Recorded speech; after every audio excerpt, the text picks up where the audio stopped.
harapannya Mas Gibran udah parlemen sebagai user ini yang ditunggu-tunggu. Bismillah, Assalamualaikum guys. Berjumpa lagi di channel Jurnal Terupdate. Jadi gebrakan Perdana Gibran memang sungguh keren. Namun di saat diberi pertanyaan oleh wartawan, Gibran malah meminta wakil menteri yang menjawab sehingga hal ini yang menjadi sorotan dan viral. Jadi tak perlu berlama-lama, langsung saja kita simak bersama-sama bagaimana analisanya soal ini guys. Bismillah. Hari ini kita masih bahas seputar Gibran. Setelah dia dilantik menjadi wakil presiden, dia langsung gerak cepat belusukan untuk meninjau proyek MRT Jakarta fase 2 pada hari Senin lalu. Saya tidak mau bilang ini pencitraan, karena memang wajar seorang pemimpin meninjau sebuah proyek. Itu hal yang biasa. Nah, di balik acara belusukan itu, Gibran sempat masuk ke terowongan rel MRT untuk meninjau progres pembangunan. Sesudah puas melihat-lihat, dia keluar dan kemudian menemui awak media yang sudah berkumpul di area proyek. Wartawan kemudian mewawancarai Gibran seputar proyek MRT. Pertanyaannya, gimana harapan ke depannya terkait pembangunan MRT? Mau tahu apa yang dijawab Gibran? Reaksi Gibran menjadi viral gara-gara ini. Nah ini guys, Tidak viral. disangka Gibran justru tidak menjawab. Dia malah memberikan mikrofon ke wakil menteri untuk menjawab pertanyaan wartawan itu. Kata dia, Pak Wakil Menteri sebagai user. Gibran ditanya, malah dia suruh orang lainnya menjawab. Dan terjadilah aksi ledekan kepada Gibran. Masa pertanyaan segampang itu tidak bisa dijawab? Saya aja bisa menjawab kok. Kalau saya ditanya apa harapannya terkait MRT, saya bakal menjawab harapannya semoga MRT bisa selesai tepat waktu. Semoga pengerjaannya berjalan baik. Semoga rutenya bisa diperpanjang lagi sehingga jangkauannya lebih luas. Karena MRT ini bisa menjadi salah satu solusi mengurangi kemacetan di Jakarta yang sudah semakin parah. Pertanyaan seperti ini sederhana sebenarnya. Tidak perlu jawaban rumit. Tidak butuh data-data pendukung, seharusnya bisa dijawab dengan mudah. Hanya sekedar ditanya harapan, tapi Gibran langsung kasih mikrofon ke yang lain. Gimana kalau misalnya dia ditanyai isu yang lebih rumit? Saya rasa dia bakal lari dari kejaran wartawan. Gimana pendapat kalian?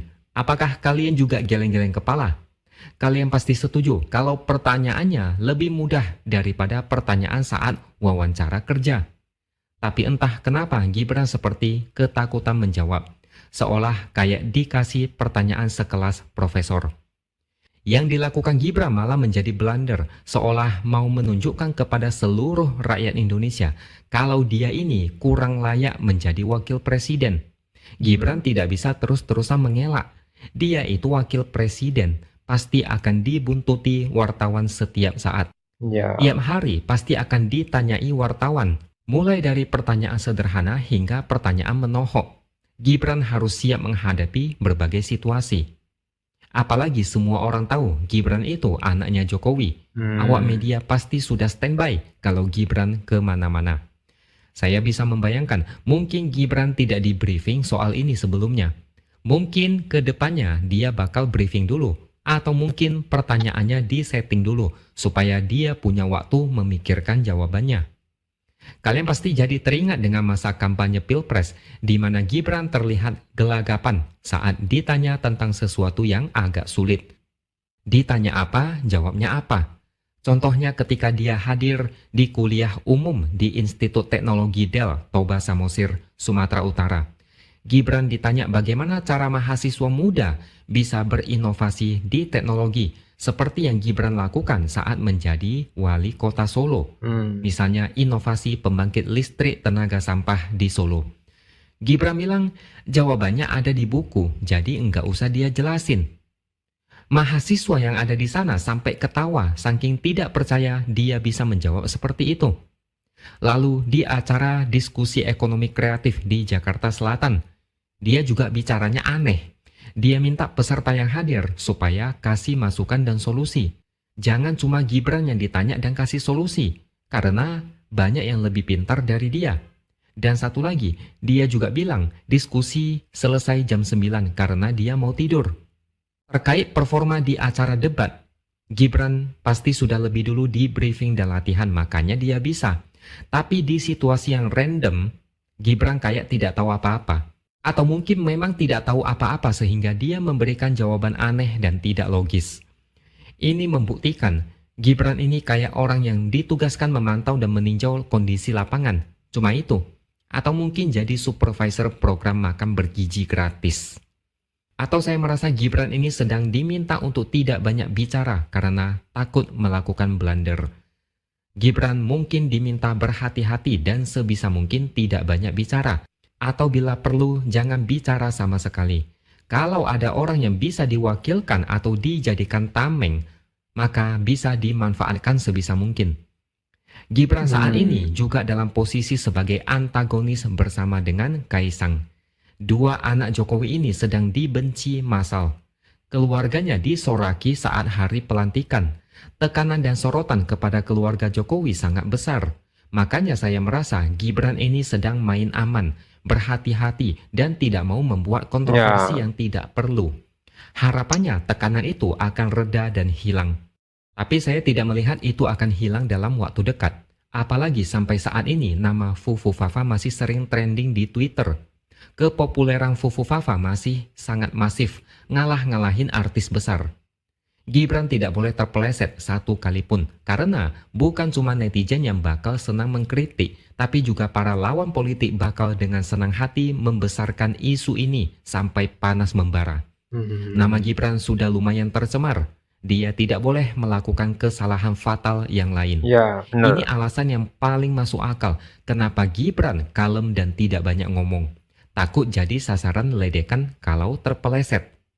Gibran ini tidak punya banyak wawasan, apalagi dia sempat mengaku kurang membaca buku. Dan dia juga menjadi wakil presiden karena ada pemaksaan dalam bentuk utak-atik konstitusi. Belum matang, tapi sudah dipetik paksa. Kualitasnya masih mentah. Jadi beginilah sedikit cerita tentang Gibran. Momen kecil tapi efeknya cukup dahsyat. Meskipun Gibran bisa saja bilang, lebih baik pertanyaan soal MRT itu dijawab orang lain saja. Tapi itu menunjukkan ketidakmampuan Gibran. Orang-orang jadi makin yakin kalau Gibran itu tidak bisa apa-apa. Hanya sekedar anak Jokowi, tidak kurang dan tidak lebih. Bahkan di Twitter, banyak komentar yang tidak mengenakan. Salah satunya bilang begini, melihat reaksi Gibran, sepertinya negara ini kekurangan orang pintar. Sungguh menyedihkan sekali. Mau dipoles sebagus apapun, kalau kualitasnya di bawah standar, ya beginilah hasilnya. Seharusnya wartawan kasih pertanyaan yang lebih sulit supaya Gibran terpacu untuk belajar dan menambah wawasan sehingga next time tidak gugup lagi. Oke? Oke guys, jadi di hari pertama usai dilantik menjadi wakil presiden, Gibran memang langsung belusukan meninjau proyek MRT Jakarta fase 2 Lintang Selatan Utara Bundaran HI Kota dan juga proyek LRT pada Senin 21 Oktober 2024. Usai meninjau proyek MRT, Gibran Rakabuming Raka langsung menemui para wartawan yang sudah menunggunya. Namun di momen inilah malah menjadi viral di media sosial. Pasalnya, dinilai tidak memberikan penjelasan bahkan meminta wakil menteri yang memberi jawaban mengenai MRT. Peristiwa tersebut terekam kamera dan ramai menyebar di berbagai platform media sosial, salah satunya adalah di Twitter. Warganet pun ramai memberi komentar dan kritik yang tajam terkait kejadian tersebut. Jadi menurut kalian gimana guys? Tulis komentarnya di bawah ini ya guys. Saya izin pamit dulu. Assalamualaikum warahmatullahi wabarakatuh.